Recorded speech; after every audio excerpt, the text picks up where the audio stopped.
Diana. Começou. Vamos acelerar, vamos gravar. Bem, é isso aí. Gravando, então, meus amores, vamos começar a aula de hoje. A gente vai falar um pouquinho sobre a palestra da semana passada. Hoje é dia 9 de setembro de 2020. É a aula 4 que nós estamos iniciando aí. Na semana passada, nós tivemos a presença da Juliana, que fez aí essa palestra, que foi bastante... Vem aqui, meu filho. Isso. Produtiva, né? Produtiva, esclarecedora, eu acredito, né? Mesmo assim, ela deixou o slide comigo para eu poder passar para vocês, conseguirem fazer uma leitura mais calma, né? E se caso tiverem alguma dúvida, pesquisar pela internet, porque é bem tranquilo de encontrar as informações, né? Esse semestre, em Didática 2, como eu estava até conversando com a Adriana, nós vamos começar a ter um olhar diferenciado para as crianças. Então, esse semestre, a gente volta nossa atenção toda para as crianças, porque é com elas que vocês vão lidar, ou pelo menos com quase todos vocês vão lidar com elas durante a vida profissional de vocês, né? Quando a gente se forma pedagogo, muitos de vocês irão para a sala de aula, alguns, um ou outro, acaba não indo para a sala de aula, para outras instituições, né? Mas sempre dá uma passadinha ali pelo olhar das crianças, né? Então, a Juliana nos trouxe muitas informações sobre o CREAS, principalmente, né? Sobre o CRAS, né? Falar um pouquinho aí sobre a LBA, proteção social básica, né? Sobre a violência doméstica, ela também trouxe, né? O que fazer diante de algumas situações e por aí vai. E também falou sobre o assistencialismo, que é a forma negativa de ajudar alguém que é dando, entre aspas, uma esmola, não é isso? Quando a gente faz a compra da balinha no semáforo, nós estamos fazendo o assistencialismo, né? Que não é a forma correta de ajudar a quem precisa. Certo, amores? Bom, nós vamos ver hoje um pouquinho sobre a atuação do SUAS na primeira infância, tá bom? O SUAS a gente viu através do slide lá da Juliana mesmo, né? Que é o Sistema Único de Assistência Social, certo? Então, como que a assistência social trabalha diante das crianças que faz parte aí da primeira infância, beleza? A gente vai conversar um pouco sobre a palestra, a gente vai conversar um pouco sobre a nossa infância, acho que vai ser bem legal essa aulinha. Vamos lá. Bom, aqui, esses slides, eles estão disponíveis no Ministério do Desenvolvimento, tá bom, gente? Então, eu trouxe de lá, eles são de lá, assim, você pode ir lá no, a senhora não no chegou site. A postar no Sponge, né? Não, esse slide não. Eu abri agora há pouco, né, o Sponge, não cheguei porque eu não salvei em PDF. Mas eu, depois da aula, mando para vocês, tá bom? Então, esse slide a gente encontra atualizado, como está, dentro do Ministério do Desenvolvimento Social e Agrário aqui, de 2018, que são as informações de lá. 2019 não tem atualização, não sei por quê, mas não tem atualização, mas tudo bem, pelo menos é a mais atual, tá bom? Então, aqui a gente vai falar sobre os desafios e estratégias para a construção de forma intersetorial, que é dentro do setor, integrada de políticas, pensando aí sempre em políticas públicas, né? Quando a gente traz as políticas públicas para dentro de um problema social, né? Deixa eu ver quem é que está aí apertando então, a campainha. Peraí. Intersetorial. É dentro do setor. Ah, tá. Boa noite, Cássia. Tudo bem, querida? Oi, Pro. Boa noite. Tudo bem. Que bom, que maravilha. Começamos a aula agora. Bora lá, tá bom? Então, vamos ver quais são os desafios e as estratégias, né? Aí eu te pergunto, para que a gente está vendo tudo isso? Por que a gente está falando sobre serviços dentro da educação, com crianças, que relação que a gente pode fazer desse serviço social ou dessa assistência à associação, dessa assistência à sociedade que existe, e eu como professora, pedagoga de uma escola. Vocês sabem qual é a relação que a gente pode fazer? O porquê que a gente está vendo isso?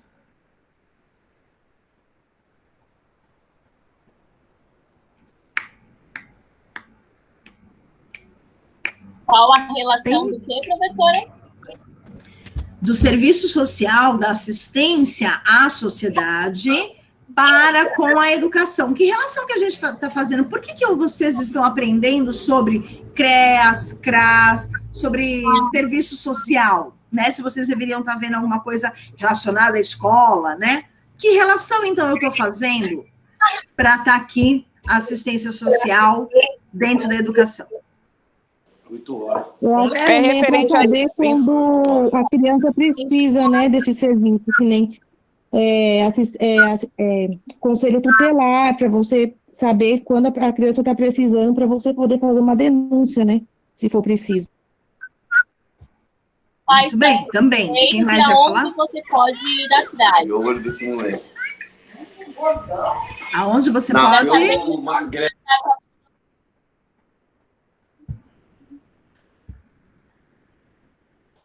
Oi? Ana Lúcia, boa noite. Carol, não te ouvi direito, seu som está ruim, desculpa, amor. Pode ser internet. Pode falar, querida. Carol. Para a gente saber aonde procurar, né? Alguma coisa que, de repente, alguma situação que a gente está vivenciando com a criança. É isso? É isso, também é isso. Boa noite, Yasmin, tudo bem, querida? E quais Senti são sua os direitos falta. também? Também, Carol. Senti sua falta na palestra, amor. Você e a Ana. Eu trabalhei, atendi. É, né? Sentimos sua falta lá. Professora, também não é por causa do abandono? Dos maus tratos físicos?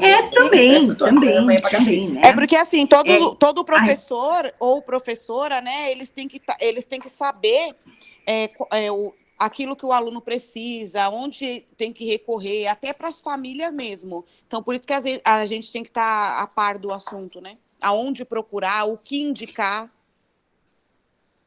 Isso, também.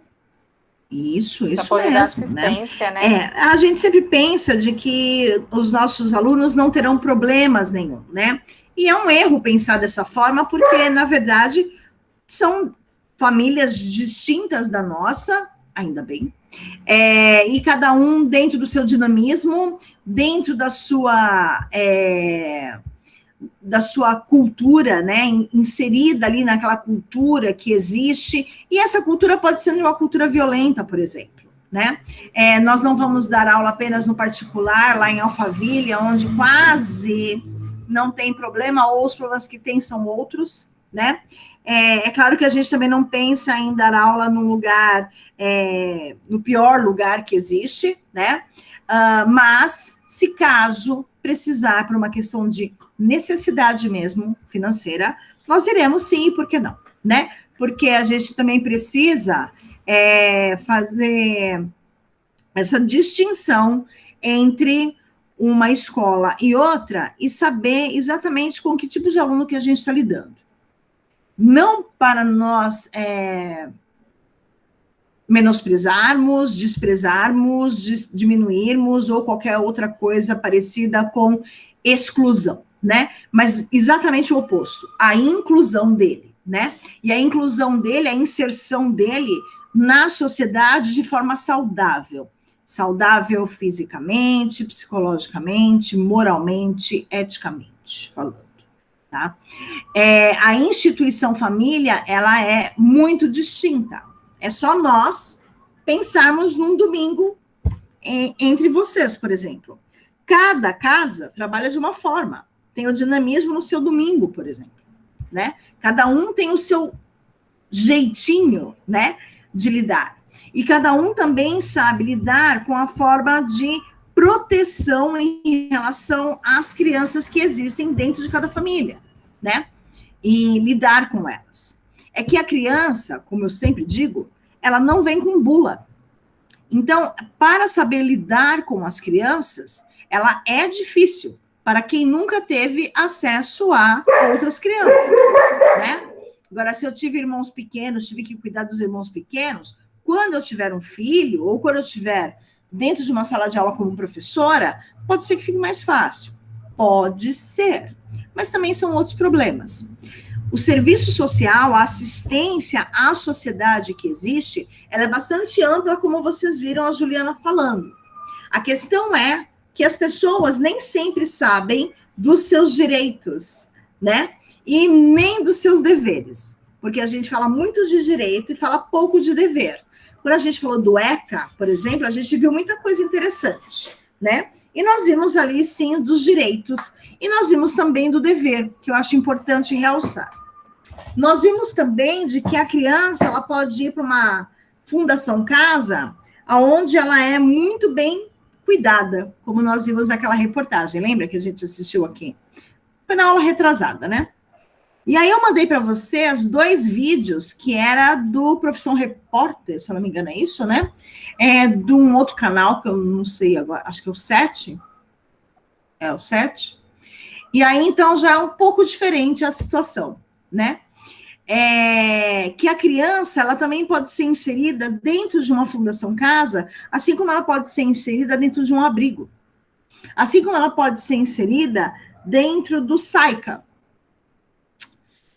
E aí, então, né, de que forma que o professor, vocês, daqui a alguns anos, poucos anos, 1 ano e meio, podem lidar com esse tipo de situação, né? Eu acho que é importante nós prepararmos os professores para todos os tipos de problemas que podemos encontrar dentro de sala de aula, né?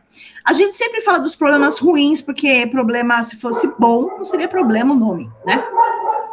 Começa daí o nome. Então, toda vez que a gente traz um caso, um estudo de caso, ou eu elucido algum caso, não apenas pessoal porque é comigo, mas ele é profissional, né? A gente sempre traz alguma coisa ruim, porque a gente tem que saber lidar com essa coisa ruim dentro de sala de aula. Lidar com coisa boa é fácil, né? É só sorrir. Agora, lidar com coisa ruim, o negócio já é mais difícil, né? Então, a gente precisa saber aonde que a gente precisa ir, nos nortear, né? Então, foi importante a Juliana, por exemplo, comentar sobre o assistencialismo, né? Que muita gente vê... muita gente vê que o serviço social, a assistente social, né, o assistente social, ele dá esmola. Eu sempre vou falar com um serviço social ou com algum assistente, algum AS, para falar sobre pedir alguma coisa. Não é falar sobre, é pedir alguma coisa. Eu preciso de uma cesta básica, você arranja para mim. Eu preciso de, sei lá, um par de chinelo, você arruma para mim. E por aí vai. E isso é o assistencialismo que ela falava e que ela criticava, né? Que existem outras maneiras de você poder ajudar, porque essa questão do pedir e sempre ter alguém que pode dar, torna-se comodismo, não é obrigação da sociedade, né? E sim, aí vem a política pública, então aí isso é obrigação do governo, federal, estadual, prefeitura, tá bom? Acho importante a gente olhar para a política pública com um olhar bastante sério, né? Não fazendo crítica ao governo, apenas tentando entender a posição dele, e aí, então, fazer a crítica. Eu não vou fazer crítica alguma, porque não cabe a mim, não é essa a questão aqui, tá bom? Não é à toa que ela até falou, né, que a gente não pode realizar a parte de questão moral, religiosa, porque isso aí não é uma obrigação, né, que é diferente da parte política da assistente social, né? Isso mesmo, Adriana. quando a gente fala de questão religiosa, por exemplo, né, cada um tem a sua, não adianta a gente ficar discutindo aqui, sei lá, vamos discutir o sexo dos anjos, né? É verdade. Cada um tem a sua, né? Quando a gente fala... Oi. E ela, Neto que fala, né, que trata-se de uma prática que estimula a sobrevivência e a troca de favores. Isso. Então, troca de favores, eu acho que é uma coisa muito, muito politicada, né? E acho que ela não caberia dentro do serviço social. Porque troca de favor, então eu te dou uma coisa e eu vou ter que ter alguma coisa em troca. E não é assim que funciona, né? Então, troca de favor não é, isso é assistencialismo.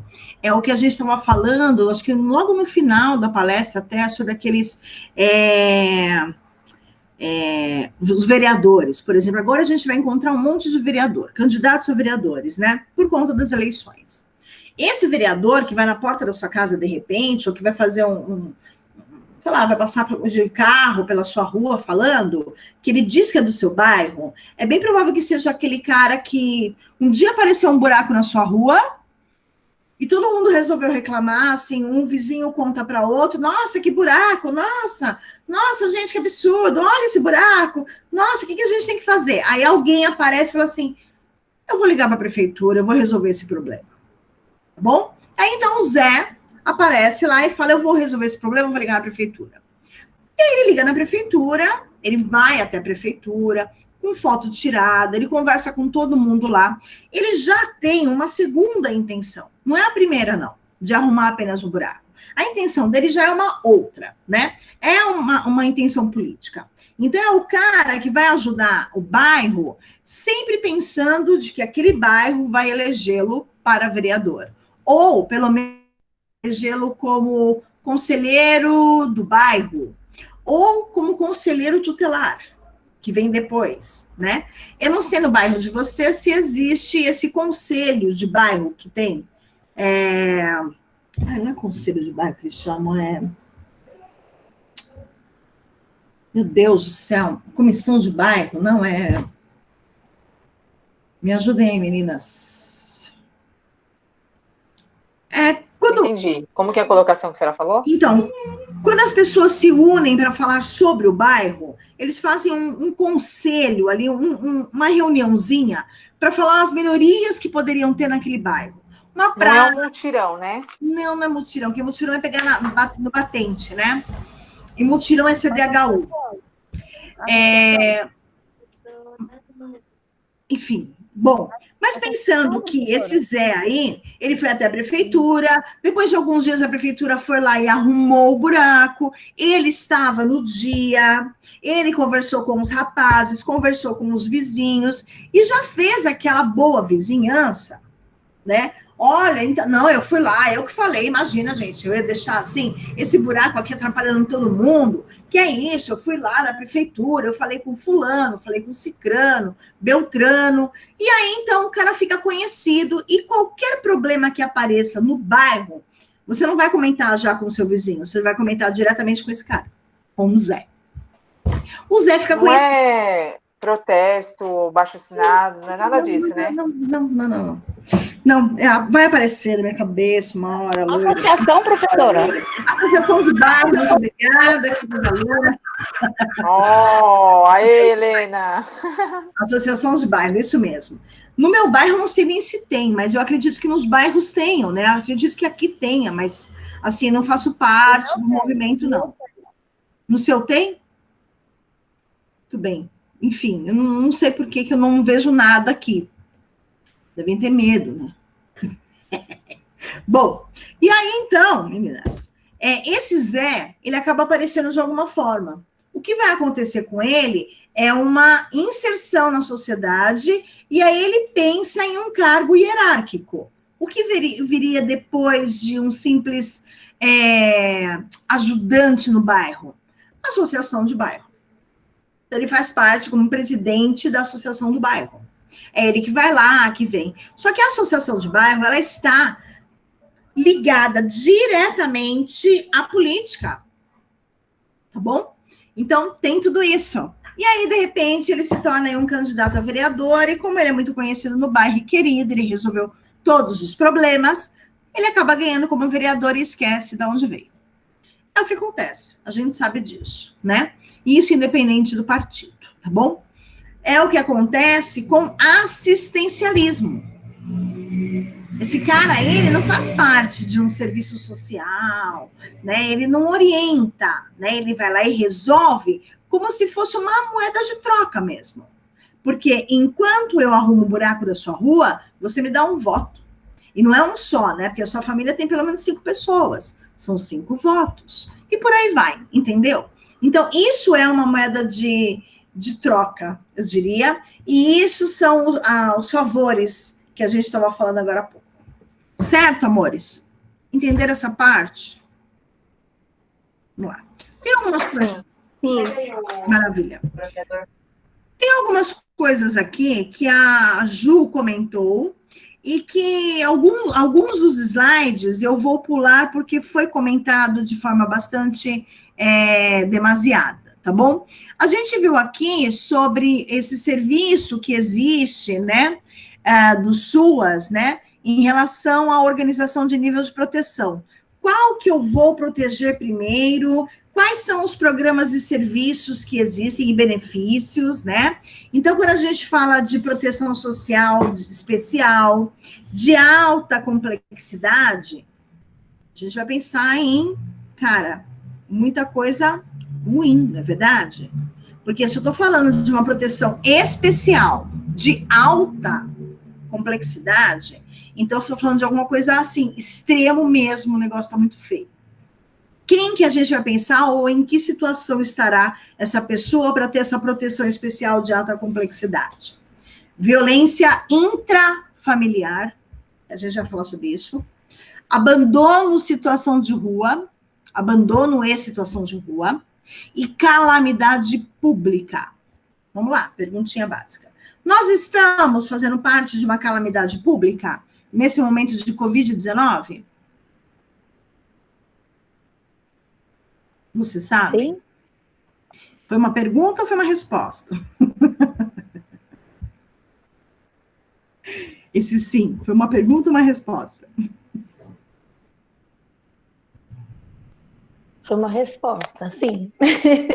Que bom, né? É que ela foi uma resposta assim, olha, pode até ser uma pergunta, entendeu? Isso mesmo, nós estamos sim em calamidade pública.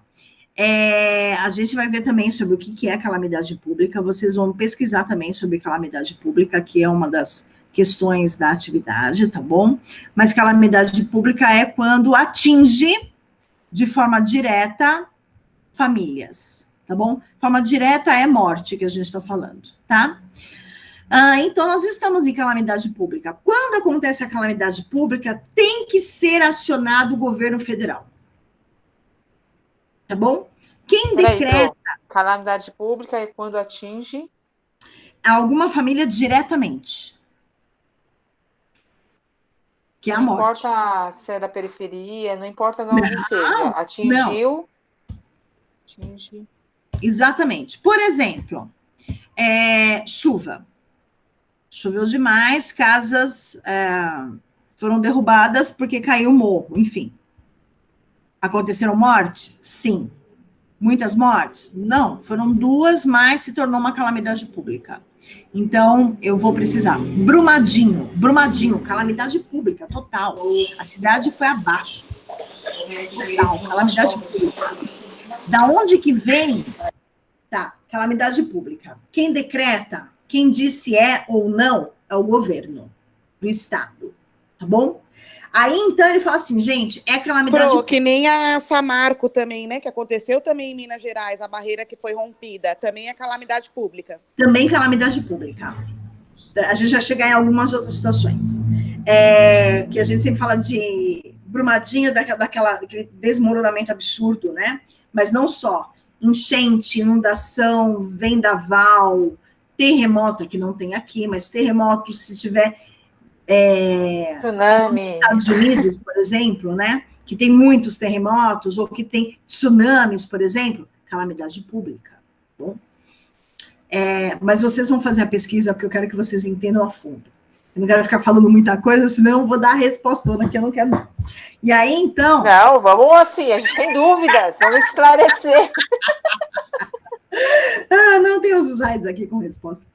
E aí, então, isso tudo é calamidade pública. Aí, então, eu peço ajuda para o governo federal. Que ajuda que é, gente? É financeira, tá bom? É do exército, se caso precisar. É de alguma coisa maior, assim, tipo, eu não estou conseguindo resolver sozinho. Eu vou pedir ajuda para alguém. Para quem que o Estado vai pedir ajuda? Para o governo federal, tá bom? Então, por isso que foi pedido, situação de calamidade pública em todos os estados aqui no Brasil. Tá bom? Então, o governo federal teve que ter dinheiro, porque tem uma reserva para isso, para ajudar os estados na situação de calamidade pública. Tá bom? Não é que ele tirou de algum lugar para isso, né? Tirou dali, da onde é a calamidade pública. Se não tinha dinheiro, alguma coisa foi feita com ele que não deveria ter sido feita. Né? Você usou para quem, então? Mas isso é uma outra questão. Mas vamos lá, vamos pensar que tá tudo certo, beleza? Aí, então, tira-se esse dinheiro do governo federal, ele uma forma de investimento, de alguma forma, por exemplo, Brumadinho, o que deveria ser feito ali? Vamos pensar. Brumadinho, todo mundo viu, ouviu, dá até um negócio. E encontraram até, né, um celular, né, há pouco, esses dias aí, que continuam as buscas, né? Mas ainda temos buscas depois de 1 ano e meio, 1 ano e 9 meses, né? Porque foi em janeiro, né? Do ano retrasado. Tem corpos ainda, né? Tem sim, assim. Imagina a que distância deve estar, né? Então, o que deveria ser feito ali, por exemplo, para poder arrumar aquela cidade e ela voltar, de alguma forma, ser uma cidade? Fala aí, galerinha. Vixe, aí fica difícil, né? Porque até retomar tudo. De que forma? A primeira coisa a fazer, vamos pensar. Vixe. Tirar a lama, né, inferno? É lógico, né? Eu não ia falar isso. Tirar a lama e colocar aqueles rejeitos, né? Que a gente não sabe exatamente, mas um lugar certo para eles, né? E tirar tudo aquilo ali. Tentar recompor aquela fauna e a flora que existia ali, que é difícil, mas consegue-se de alguma forma. Demora alguns anos, mas sim. E aí, então, tentar dividir novamente, né, os bairros, vilarejos e por aí vai, certo? Falando desse jeito, parece que amanhã mesmo a gente termina tudo isso, né? Mas não é assim que funciona. E durante todo esse tempo é pedido e é injetado dinheiro do governo federal, porque houve a calamidade pública, tá bom? Então, todo mês há uma verba do governo federal injetada nessa calamidade pública, até resolver a questão. Entenderam? Beleza. Vamos lá. Que seria isso aqui? Violência intrafamiliar. Intra seria dentro de casa. Então, seria assim, violência, vamos supor, do pai com a filha, o que acontece, e espancamento sexual, Isso tudo isso, né? E tudo isso e mais um pouco, né? Tudo isso mesmo. Quem é que vai ser acolhido pelos SUAS quando a gente falar de proteção especial de alta complexidade? As crianças, os adolescentes, os jovens, né? Os idosos, as mulheres, os adultos e a família em si, tá? Então, violência intrafamiliar, abandono, situação de rua, calamidade pública, tá? A violência intrafamiliar, a gente vai ver um pouquinho sobre ela, mas não necessariamente dentro de casa, dentro daquela família que convive com. Vamos pegar o caso da menina de 10 anos que ficou grávida, ela estava numa família intrafamiliar. Era o tio com que ela morava, né? Então, ele fazia parte, então, todos os dias. Se ela morasse com o tio, chamaria como? Extrafamiliar. Ou externa, dependendo de quem fosse. Né? Tá bom? A proteção social de média complexidade, a gente falou da alta, a gente falou de média complexidade, onde tem serviços e programas, tá? Então, aí é superação de situação de risco e violação de direito. Violou o seu direito. Acho que a Juliana falou sobre violação de direito, né? Acho que eu dei até também tirei uma dúvida sobre isso, né? Quem que eles vão... É a escola que fecha as portas, né? Como assim? Violação de direito. A escola que fecha as portas para a criança que já foi infrator. Sim. Por exemplo, ela é uma violação de direito. Como exemplo, né? Tá. É isso mesmo. Bom, é quando fica sabendo, ou mesmo no trabalho, que precisa trabalhar, e aí, então, fecha a porta também quando fica sabendo. Tá bom? E isso acontece muito. Muito. Às vezes acontece por uma questão de fofoca, que é pior ainda, né? Porque aí é uma questão antiética mesmo, né? Outra acontece, que não deixa de ser uma fofoca, porque não deveria sair da onde estava, né? Quem acolhe, na verdade, essa criança, ou quem recebe é a secretária, né? Que fica ali na secretaria mesmo da escola, que é passada para coordenação e direção, as 3, né? Às vezes 4, mais alguém da secretaria. E aí alguém escuta, ou alguém da secretaria também fala, ou mesmo coordenação, enfim, acaba passando adiante. E os professores não têm uma visão muito boa em relação a isso e querem passar adiante para que as pessoas tomem cuidado.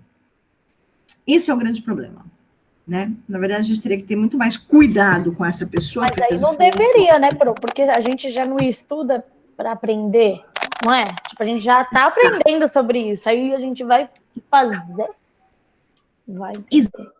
Exatamente, Yasmin. Mas, assim, eu acredito que vocês estejam vendo isso, eu não sei, né, os outros professores. Existe uma coisa muito desagradável dentro do ambiente escolar, que é o preconceito, a discriminação, o racismo e a homofobia. Entre professores, eu tô falando. Não são entre alunos. Estou falando entre professores. Nossa. E isso é fato, isso é nítido, e isso é visível.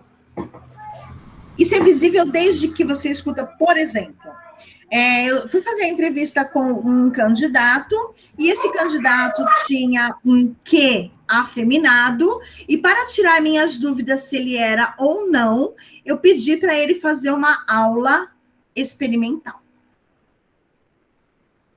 Oi? E aí? E vem me dizer que isso não é homofobia? E aí, então, por conta dele ser, que para mim ele era, eu não contratei. Uma coordenadora disse isso. Um professor Piorou, disse. Né? Um professor disse, esse aluno não merece o 10 porque ele tem relações sexuais anais. Acho que deu para entender. Não foi bem nessa palavra que ele usou. Assim, ele tem uma relação sexual anal. Então, por isso que eu não vou dar 10 para este aluno. Oi? O que você faz em 4 paredes tem relação com o seu...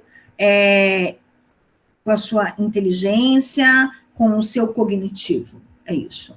Não sabia que tinha relação, né? Isso a gente escuta. A gente escuta, por exemplo, eu não sei por que aquele aluno vem com a camiseta preta, sendo que ele também é, e aí, então, fica difícil de visualizá-lo. Algumas coisas a gente escuta em sala dos professores, que deveria ser a única categoria, ou a principal categoria, que não deveria ter preconceito, racismo, discriminar, excluir, homofobia, porque a gente não escolhe para quais alunos nós vamos dar aula. Não é verdade? Ou vocês escolhem, eu só vou dar aula para loirinho. Ninguém faz isso. Existe escola que faz isso. Isso é exclusão. E isso é violação de direito, né? Eu só vou dar aula. E, na verdade, verdade, toda escola trabalha com inclusão, né, Pro? Em vez de exclusão. Exatamente, né? A legislação pede a inclusão de alunos que tenham qualquer tipo de deficiência. Ser negro não é deficiente. Ser gay não é deficiente. Não é verdade? Ser da Umbanda não é deficiente. E por que que as pessoas fazem esse preconceito? Ser um menor infrator não é deficiência física. Então, não deveria ser como uma inclusão. Mas nós, professores, temos que incluir na sociedade, fazer com que esses seres sejam seres pensantes, né? Então, a gente também tem que trazer, nós, professores, temos obrigação de fazer com que esses alunos também não sejam dessa forma, preconceituosos, discriminatórios, sei lá, enfim, tudo de ruim que eu falei, né? Para que eles não sejam dessa forma. Se eu sou assim, difícil eu tentar fazer com que minha sala também não seja assim, não é verdade? Eu sou exemplo para eles, né, gente? Boa noite. Ixi, quem entrou agora? Eu li o nome. Valéria. Val! Valéria. Boa noite, Val. Tudo bem, amor? Estamos aqui em aula. Vamos lá. Certo, amores? Então, isso vocês, infelizmente, vão ouvir. É o que a Juliana fez, a crítica em relação aos professores. Porque eles falam, olha lá, nossa, olha a roupinha dela. Olha, ela falou sobre como que é? Não é abandono. Quando você... Negligência. Quando a criança, por exemplo, vai suja para a escola e a professora fala, negligência total, e você chega lá, não tem nem chuveiro elétrico.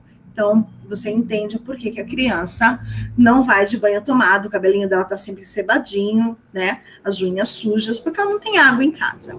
Olha que coisa, né? Então, assim, você vai ouvir professores falando. Você vai ouvir. Infelizmente. Dá vontade de falar para esse professor, você podia dar aula na Alphaville, né, amor? Só que você dá aula na Alfavela, né? Então...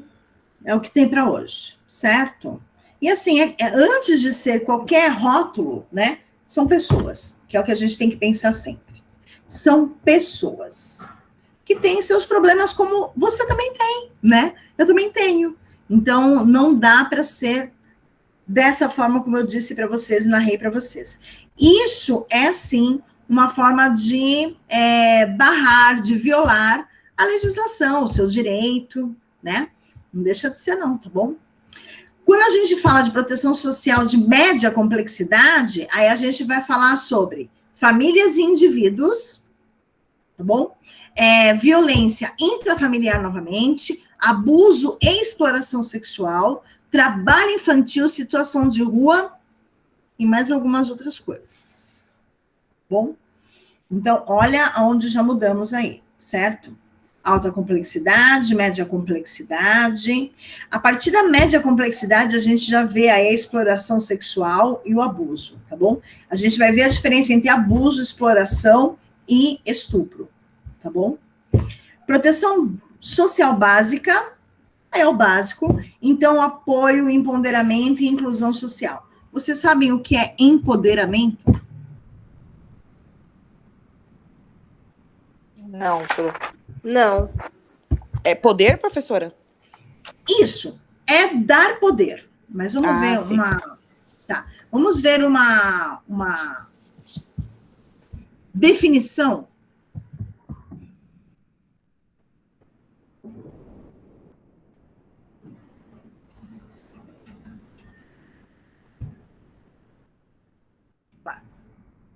Passar a ter...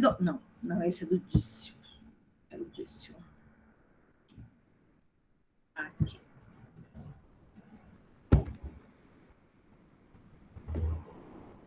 Vamos lá. É para nós falar, professora? Eu falei para vocês aqui, gatinhas. Ó, no Aurélio, o empoderamento diz o seguinte, que é uma ação de se tornar poderoso, de passar a possuir poder, autoridade, domínio sobre alguma coisa ou alguém. Por exemplo, processo de empoderamento das classes desfavorecidas. Tá? O dicionário vai além, oferecendo uma extensão deste conceito, caracterizando-o como gíria. Passar a ter domínio sobre a sua própria vida, ser capaz de tomar decisões sobre o que lhe diz respeito. Exemplo, empoderamento das mulheres. O que aconteceu para a gente ouvir, então, é sobre esse tema. Deixa eu voltar para olhar para vocês. A gente tem escutado esse termo empoderamento durante um tempo, aí já faz alguns anos que a gente escuta, né? E a gente, assim, até utiliza em algumas situações, mas não sabe exatamente, né, o que é. Então, quando a gente empodera, a gente dá poder a uma pessoa, ou alguma coisa, ou alguma situação. Vamos falar do empoderamento feminino, por exemplo, é quando as mulheres deixaram ou fazem com que as outras mulheres deixem de ser aquelas mulheres submissas, por exemplo. Aquelas que são contra o machismo e levantam a bandeira, existe aí um engajamento, que é importante vocês saberem esse nome. Engajamento é quando eu defendo alguma coisa. Por exemplo, engajamento das mulheres. As mulheres vão sair à rua protestando contra o machismo, por exemplo. E aí, então, esse grupo de mulheres que saiu à luta, engajadas, né? Engajadas, elas se tornaram poderosas porque alguém alguém as viu e fez com que elas se tornassem aí importantes de alguma forma, politicamente dizendo, né? Olha a palavra feminicídio, matar apenas por ser mulher, por exemplo, veio do empoderamento feminino. Veio por conta do engajamento das mulheres. Elas estavam engajadas em que luta? Contra o machismo. Né? E aí a gente tem que também tomar um cuidado bastante grande com o que é feminismo, tá bom, gente? Tá? O que são essas lutas, né, dessas mulheres, do engajamento, né, de luta dessas mulheres, tá bom? O que é oposto ao machismo, o que é o machismo, quando que ele atua, né? Tá bom? Então, assim, tomar um certo cuidado também com alguns termos que eles são novos, entre aspas, para a gente não passar aí por bobinha ou por inocente, né? Por desavisada, tá bem? Porque ser feminista não significa que eu vou deixar meus pelos crescendo. É apenas não ter que, né? Não ter que, porque quando a gente fala tem que, é obrigação, né? Eu não tenho que me depilar só porque todo mundo se depila. A questão é essa, entendeu?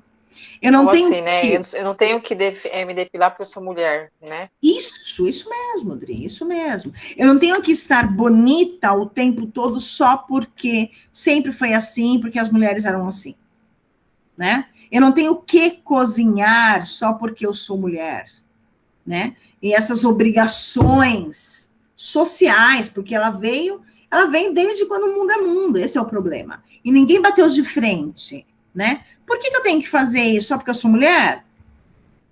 Que resposta mais idiota, né?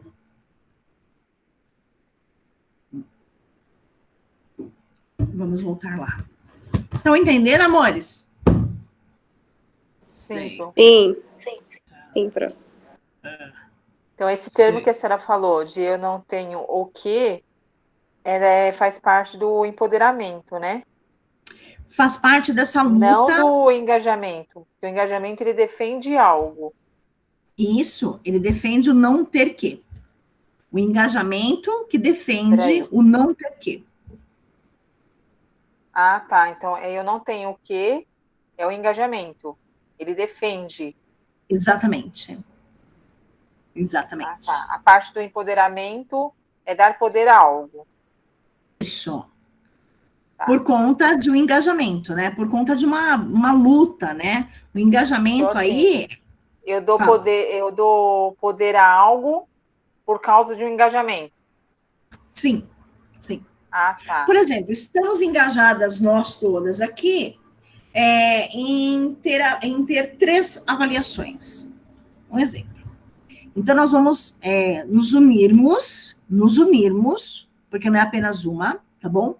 Nos unirmos para conversarmos com o reitor da faculdade para que ele abra a exceção esse ano e que tenha aí 3 avaliações. Claro que eu vou dizer todos os motivos que eu quero isso, para que seja convencido ou não, tá bom? Engajar, a gente vai lutar por uma causa, tá bom? A gente pode fazer engajamento, como ontem aconteceu, sobre uma PL de direitos dos animais, né? Então, houve um engajamento, né? Então, todos que faziam parte dos direitos dos animais, que são protetores, defensores, criadores, né?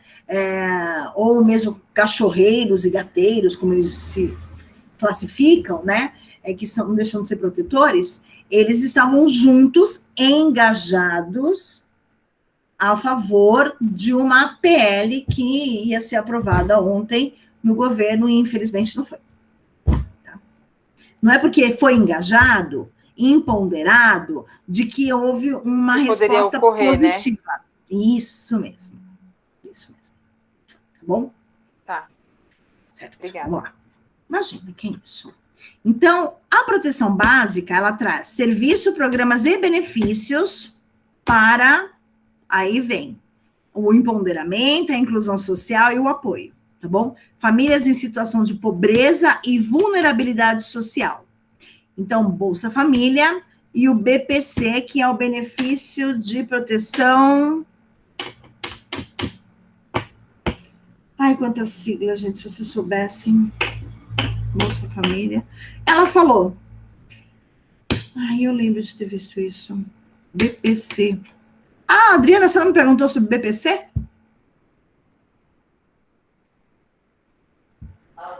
Não, ela não. Ixi, ela falou sobre um monte. Ah, BPC, benefício de prestação continuado. Sabia.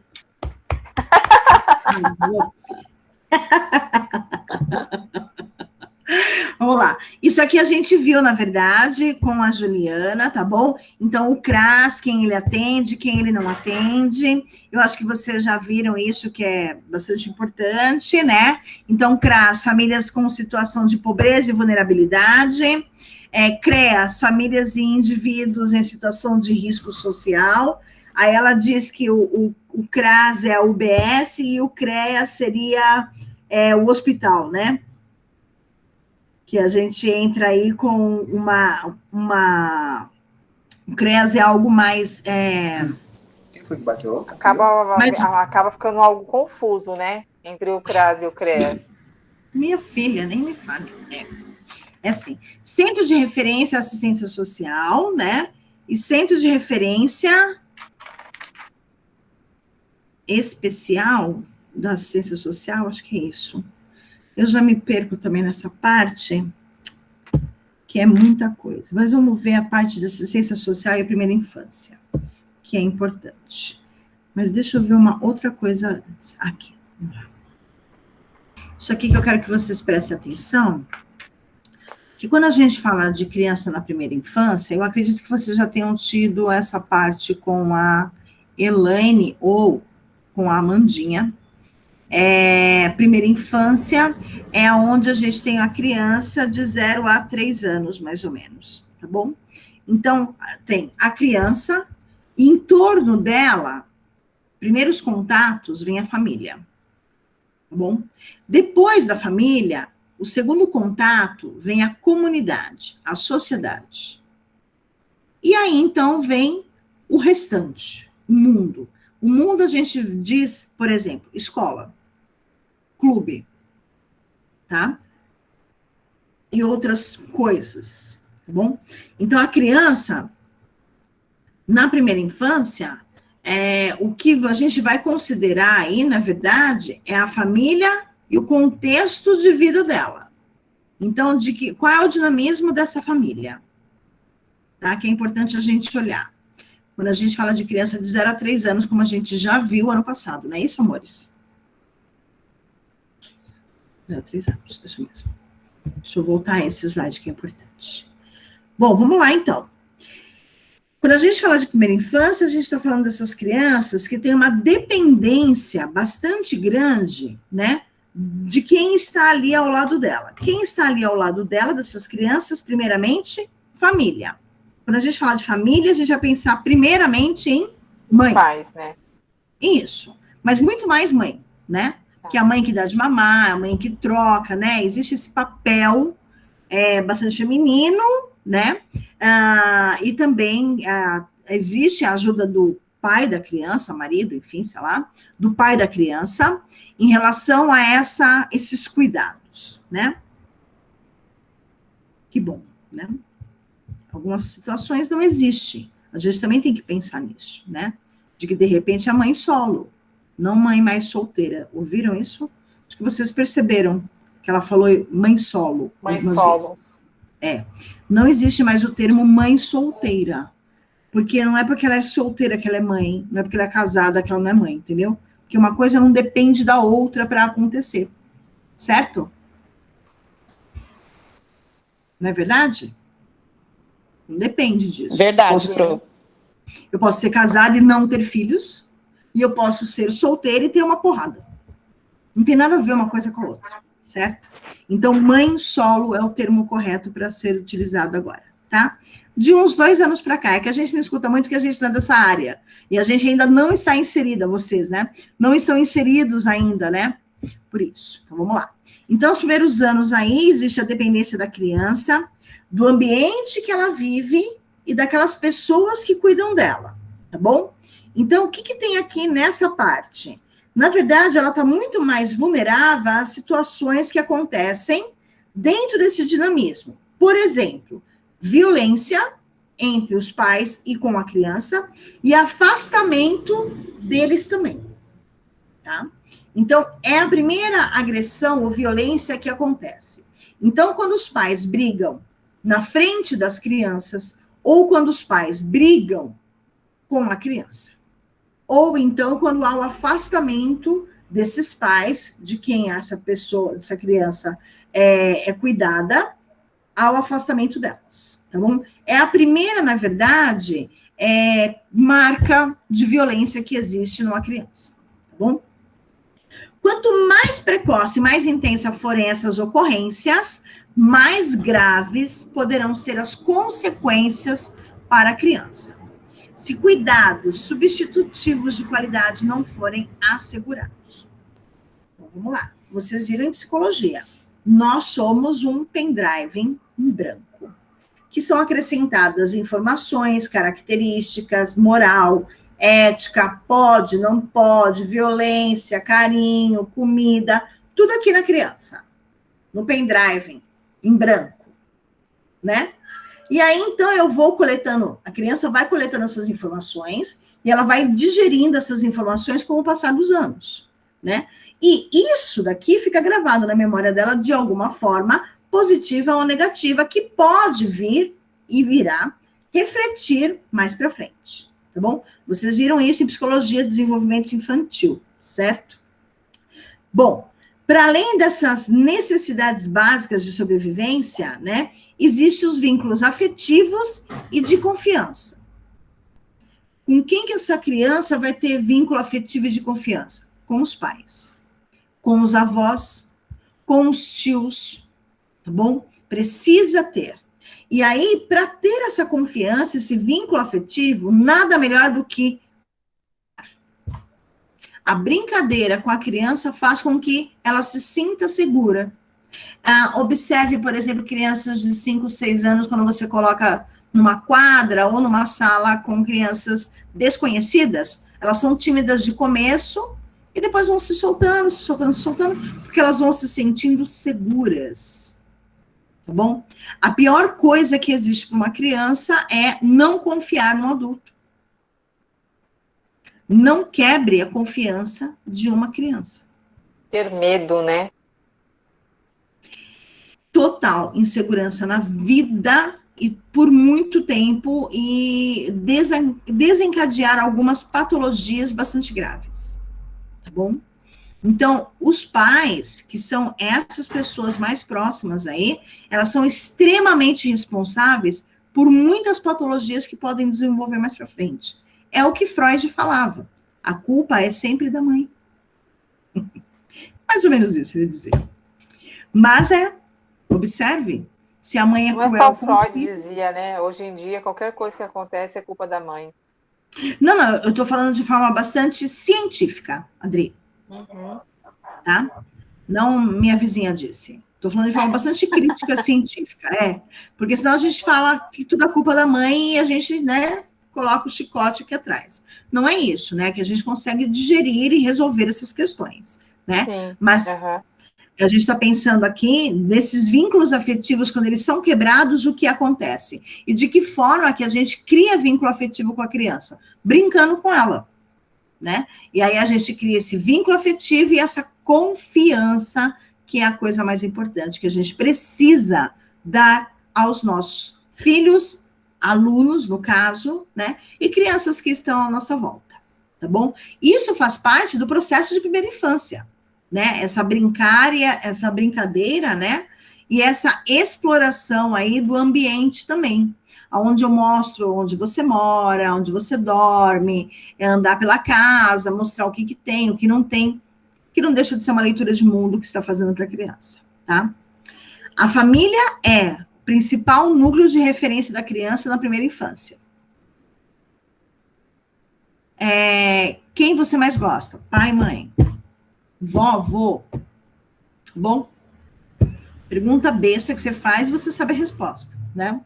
Então, só para ter uma noção de que primeira infância, os pais faz parte aí da referência, da primeira referência que existe, tá bom? A comunidade, instituições sociais aí no território e no contexto, aí ela vai ser inserida depois e tem que ser inserida de forma positiva. O que é ser inserida de forma positiva, né? O que é fazer com que essa criança, ao ser inserida de forma positiva, né, favorecendo aí o seu desenvolvimento? Então, por exemplo, minha filha vai comigo até a padaria, todos os dias. E durante o caminho, eu vou explicando a ela o que pode e o que não pode. Por exemplo, para atravessar a rua, eu preciso olhar para os dois lados, certo? Nunca olhe para dentro da casa de alguém.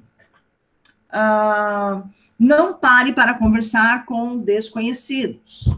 Essas coisas que a mãe nos ensinou e que às vezes a gente esquece ou que está tão encrostado na gente de que a gente nem lembra e precisa trazer a consciência que está tão inconsciente, né? Então, essas coisas, isso inserir de forma positiva. De forma negativa, como seria? Largar a criança e deixá-la na rua. Quem tem que educar... Não dar daquela atenção, tudo, né? Não é não dar aquela atenção. A atenção, tem pais que dão e deixam ele na rua. A atenção que a gente tem que falar aqui, Dri, não é só ouvir a criança, mas é também... A atenção que eu falo aqui é referente que nem na parte a parte afetiva, entendeu? Dos cuidados. É nessa parte que eu falo. Então, mas quando você às fala vezes, dá aquela atenção dentro de casa, mas assim, a criança vai para a rua, mas dentro de casa não é feito aquela, no caso, assim, esses vínculos afetivos. Não sei se dá para entender a minha colocação. Não sei, eu vou falar aqui o que eu acho que eu entendi. Eu penso, por exemplo, dentro de casa eu te dou carinho e amor, e te dou tudo o que eu quero, mas você tem uma liberdade de ficar na rua, mas eu não te ensino o básico, que deveria ser o não andar com estranho, não aceitar nada de ninguém, não atravessar a rua e olhar para os dois lados. É isso que você está falando? Isso mesmo. Tá. Não, existe o dinamismo, N dinamismos, né? Mas a gente tem que pensar no que é certo e no que é errado. Às vezes as crianças não vê o que tem dentro de casa, né? E acaba, assim, sabendo das coisas na rua. Sim, infelizmente. Entendeu? Infelizmente. E na rua a gente não aprende nada de bom, né, amor? Senão estaria todo mundo na rua, né? certo? Não é verdade? Bom, eu vou fazer a pausa para o intervalo, tá bom? A gente volta 9h15, belezinha? E aí eu vou tentar ir um pouco mais rápida, entre aspas, nos próximos slides, para a gente conseguir, então, dar uma enxugada aqui, porque eu quero que vocês... A participação de vocês em algumas situações aqui, tá bom? Tudo bem, amores? Alguma pergunta? Não, tudo bem, professora. Graças a Deus, está bem explicadinho. Todas, Pro. Brincadeira, só que não. Hoje você começou outra minha ou química, eu ri bastante. Tranquilo, A Pro. minha tarefa do professor. Então tá bom, meus amores. Partiu o intervalo. Vamos pro recreio. Abre a merenda, a mochila. Então Ô, tá, Pro. amores. A gente sempre fala, amor. Vai ter Pro, esfirra sou hoje. eu.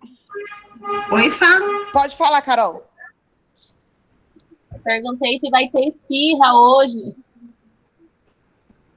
Devia ter, né? Queijinho, né? Ou você podia fazer uma massinha sem glúten para professora, né? Vocês fazem? Aquela torta de frango. Aquela torta de frango, né?